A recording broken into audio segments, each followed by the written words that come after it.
Paz do Senhor, irmãos? Vamos estudar hoje o capítulo 10 do livro de Apocalipse. Os anjos e os 7 trovões, João e o livrinho. No versículo 1 diz assim: Vi outro anjo forte descendo do céu, envolto em nuvem, com o arco-íris por cima de sua cabeça, o rosto era como o sol, e as pernas como coluna de fogo. No capítulo 5 e o versículo 2, tem uma referência que diz assim: Vi também um anjo forte que proclamava com grande voz: quem é digno de abrir o livro e desatar os selos. Perceba que aqui tem outra referência de um anjo forte.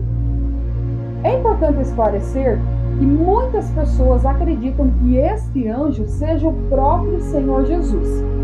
Então, novamente, duas linhas de pensamento. Uns acreditam que seja Jesus, outros acreditam que seja apenas mais um anjo forte. Por quê que tem essa controvérsia? Devido à descrição. Olha só, ele estava descendo do céu, envolto em nuvem. A nuvem nos lembra o quê? A glória de Deus, a origem celestial, o que vem de cima. Também as manifestações de Deus através da nuvem. Inclusive, quando o povo hebreu estava peregrinando no deserto, a nuvem era sim um sinal da glória de Deus. Próximo, com o arco-íris por cima de sua cabeça. Então temos também a referência do arco-íris no trono, que nos lembra também o pacto de Deus com a humanidade. O rosto era como o sol. É possível você olhar para o sol no seu esplendor? Não, a menos que ele esteja encoberto por alguma nuvem. Então perceba que havia um brilho, um esplendor muito grande. As pernas como colunas de fogo. Pernas lembram estrutura, corpo, sustentabilidade. Não eram colunas de fogo, mas o texto diz como colunas de fogo. E tinha na mão um livrinho aberto. Pôs o pé direito sobre o mar e o esquerdo sobre a terra. Então, quando este anjo desce com todas estas características, coloca um pé sobre o mar e o outro sobre a terra, isso nos lembra o quê? Território. Isso nos lembra poder, controle e domínio total. Posteriormente, nós veremos então que as bestas aparecerão no mar, da terra. Antes que isso aconteça, nós temos este anjo, este ser, mostrando o controle e o domínio universal. E bradou em grande voz, como ruge um leão. E quando bradou, desferiram os 7 trovões as suas próprias vozes. Quando esse anjo bradou, a Bíblia diz que a sua voz era como um leão. Aqui nos lembra a autoridade e o domínio. Claro, em figura de linguagem, nós entendemos que o leão, ele é o rei da selva, e quando ele ruge, todos os animais se calam. No caso, quando esse anjo fala e João descreve como leão, está lembrando a sua autoridade sobre o universo. Bradou com grande voz como ruge um leão, e quando bradou, desferiram os 7 trovões as suas próprias vozes. Percebe que com a voz deste anjo, 7 trovões falam. Porém, o que eles irão falar? Versículo 4. Logo que falaram os 7 trovões, eu ia escrever. Então significa que ele compreendeu o que esses trovões estavam dizendo. Mas ouviu uma voz do céu dizendo: guarda em segredo as coisas que os trovões falaram e não as escrevas. Então João, que está registrando, o passo a passo, como nós estamos estudando, em selos, em taças, em trombetas. E agora ele iria descrever o que os 7 trovões falam, porém, isto Deus determinou que ficasse em segredo. Então nós só afirmamos o que a Bíblia declara, o que a Bíblia professa, o que ela nos deu autoridade para compreender. Nenhuma interpretação de mente humana, nenhuma invenção a respeito desse assunto aqui deve ser considerado. Porque aquilo que Deus quer que eu e você compreendamos e é o suficiente para a revelação do Evangelho, tudo isso está de forma muito aberta na Bíblia Sagrada. Então ele não recebe autoridade. Olha só, guarda em segredo as coisas que os trovões falaram e não as escrevas. 5. Então o anjo que vi em pé sobre o mar e sobre a terra levantou a mão direita para o céu. Esta atitude, ela mostra a origem de todas as coisas, a origem celestial. É importante compreender que eu e você conhecemos o mundo natural, conhecemos o mundo físico. Só compreendemos algumas coisas a respeito de Deus pela autorrevelação, porque Deus quis se revelar para nós. Caso contrário, jamais teríamos algum entendimento do mundo espiritual. Inclusive, a revelação física de Jesus Cristo. E algo interessante também, Jesus falou muito sobre o inferno, sobre a salvação, sobre a perdição. Ele que abriu esse leque para que nós pudéssemos compreender melhor o mundo espiritual. Quando ele levantou a mão ao céu, então ele indica a origem e jurou por aquele que vive pelo século dos séculos. Quem é este? O Senhor, o Eterno. E o mesmo que criou o céu e a terra, o mar e tudo quanto neles existe. Perceba que aqui tem uma referência à criação. O mesmo que criou o céu, a terra, o mar e tudo o que neles existe. Quando você lê isso aqui, você volta lá no livro de Gênesis, onde está a descrição da criação do universo. É muito interessante porque Deus criou os astros, Deus criou o sol, a lua, Deus criou a terra. Depois do cenário pronto, Deus cria a relva, Deus cria as árvores, Deus cria os animais, Deus cria os grandes peixes para colocar no mar, no oceano, nos rios. Então, o livro do Apocalipse, se você prestar atenção, Deus está reafirmando a sua autoridade como Criador sobre a terra, sobre a natureza. Tanto é que os juízos também vêm sobre a natureza, como estudamos no caso das trombetas. Perceba que ali há uma parte em que vem totalmente sobre a natureza, estudamos na aula passada, e outra parte, o juízo em forma parcial, ele vem sobre os humanos. Jurou por aquele que vive pelo século dos séculos, o mesmo que criou o céu, a terra, o mar e tudo quanto nele existe. E ele diz o seguinte: já não haverá mais demora. Demora do quê? Do juízo pleno. Porque quando você olha os selos, você olha as trombetas, você percebe que ali a Bíblia diz que o juízo é parcial. Terça parte da natureza, terça parte de tal coisa. Porque o juízo é parcial, ele é misturado com a misericórdia.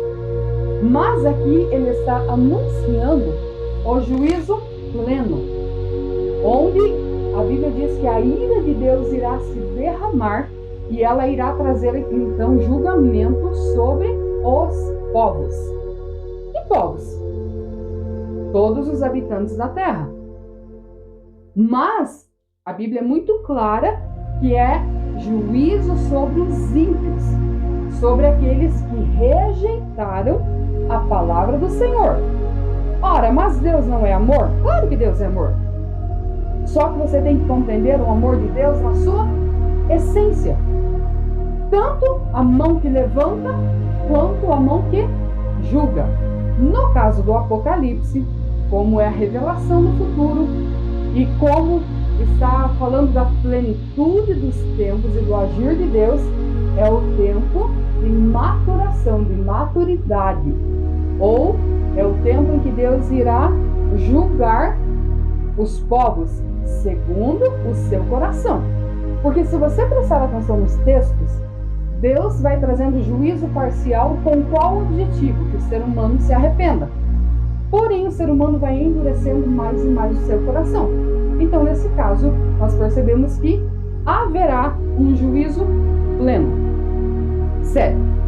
Mas nos dias da voz do sétimo anjo, quando ele estiver para tocar a trombeta, cumprir-se-á então o mistério de Deus, segundo ele anunciou aos seus servos, os profetas.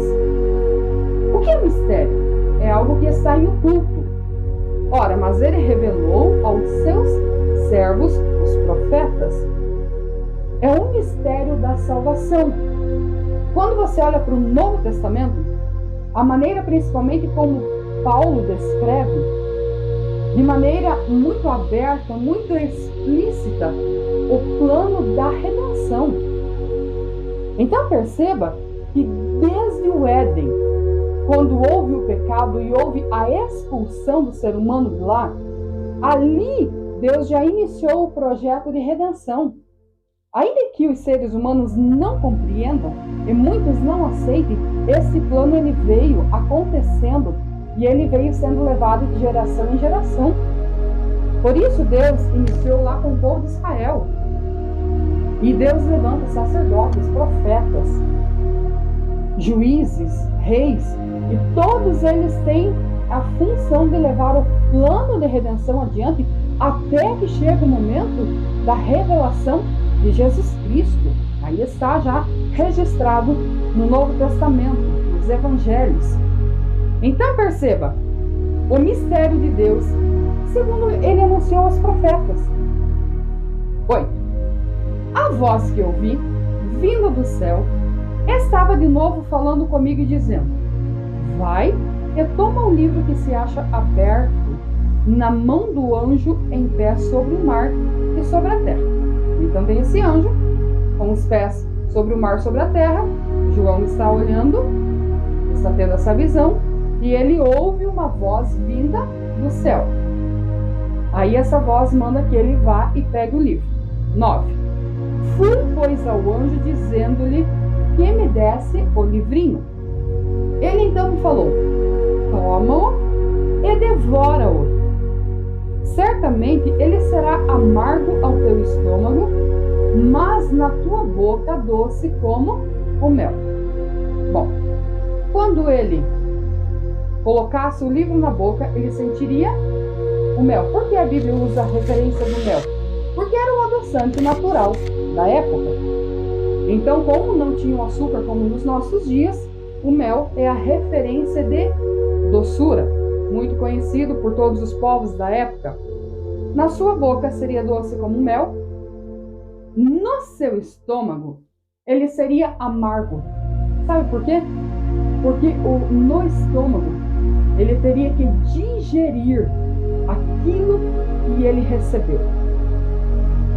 10. Tomei o livrinho da mão do anjo e o devorei. É uma visão, isso não significa que ele comeu o papel, não, é uma visão. E na minha boca era doce como mel. Quando, porém, o comi, o meu estômago ficou amargo. Como ele sabe que o estômago ficou amargo? Se o paladar não é no estômago. Como ele está tendo a visão, Deus vai dando o discernimento para ele das fases da visão. Então ele compreendeu que no estômago ficou amargo. Então me disseram: é necessário que ainda profetizes a respeito de muitos povos, nações, línguas e reis. Então, se ele recebeu a função de profetizar, olha só, a respeito de muitos povos, nações, línguas e reis, então ainda não é o final de todas as coisas.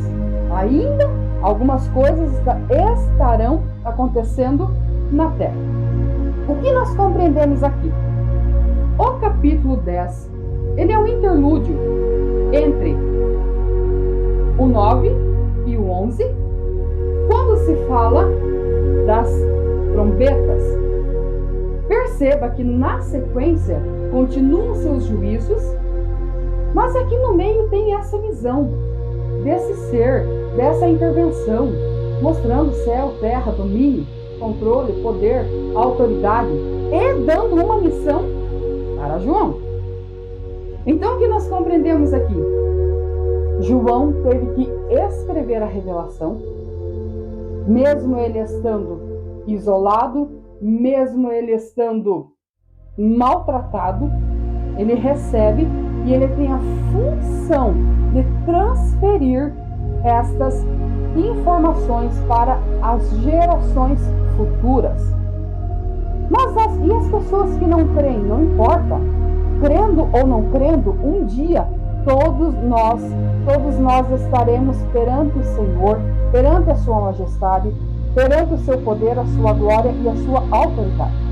Nesse dia não haverá, como já lemos e estudamos, não haverá grandes e nem pequenos, porque o livro do Apocalipse mostra Jesus ressurreto, glorificado com poder e com autoridade. Então, qual é a função de João?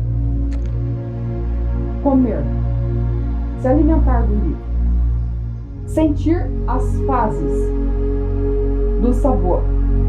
O que nós aprendemos aqui com esta palavra? É preciso, primeiramente, internalizar a palavra para depois pregá-la. Eu quero encerrar com algo muito interessante que está acontecendo nos nossos tempos. Porque há tantos pregadores que até começam mais ou menos e aí posteriormente seguem as tentações, voltam ao seu pecado, voltam ao seu vômito, como diz a própria palavra, não prosseguem, não progridem na fé e no crescimento espiritual. É muito simples. Esse crescimento não é externo, falando de status, ele é interno. É crescer na fé, na intimidade, na humildade, no amor. Esse crescimento ele é muito difícil, porque ele nos lembra a mutilação da carne, a mutilação do pecado. Isso é muito doído. Só quem passou por esse processo compreende. Mas para ser um profeta de Deus, é necessário internalizar a palavra. Decorar, qualquer um decora. Copiar mensagem, qualquer um copia. Mas internalizar, viver a palavra na sua essência, aceitar o confronto, ser liberto, transformado, passar por toda a pressão externa, mas manter a palavra no coração, independente da fase ou da pressão. Aí está a diferença, porque quando essa pessoa abrir a sua boca, então as suas palavras não serão meras palavras, mas elas terão poder, elas terão autoridade. Então perceba que João recebeu essa missão, essa função, e hoje a Igreja de Cristo tem essa função. Eu e você como cristão precisamos internalizar, precisamos nos alimentar, precisamos viver a palavra, conhecer a palavra, amar o Senhor Jesus. Não vir para a igreja ou para o templo fazer campanha porque está com carência ou com necessidade e depois abandona. Não. É o relacionamento com Jesus a ponto de ir vencendo a nós mesmos no nosso interior e, portanto, termos a revelação da sua palavra. Perceba que aqui não é o final de tudo. São partes do final. São fases levando para o fim. Perceba que o juízo de Deus está vindo aos poucos, está vindo em etapas. Mas durante esse processo, a igreja precisa continuar cumprindo a sua parte. Então, olha só, tomei o livrinho da mão do anjo e devorei, e na minha boca era doce como mel, quando porém o comi, meu estômago ficou amargo. É necessário que ainda profetizes a respeito de muitos povos, línguas, nações e reis. Como falei no início, alguns acreditam que seja Jesus. Eu acredito que seja apenas um anjo. Não vou afirmar porque é uma visão. Eu entendo que seja mais um anjo. O que importa? Que esse ser, ele é de alta patente. Ele tem autoridade da parte de Deus para fazer essas coisas que ele fez, devido à sua descrição no versículo 1, quando ele aparece com nuvem, com arco-íris, rosto como sol, pernas como coluna de fogo. Ele demonstra, ele afirma a sua autoridade espiritual sobre a natureza e sobre os fatos que ainda ocorrerão no futuro. Que Deus te abençoe, em nome de Jesus.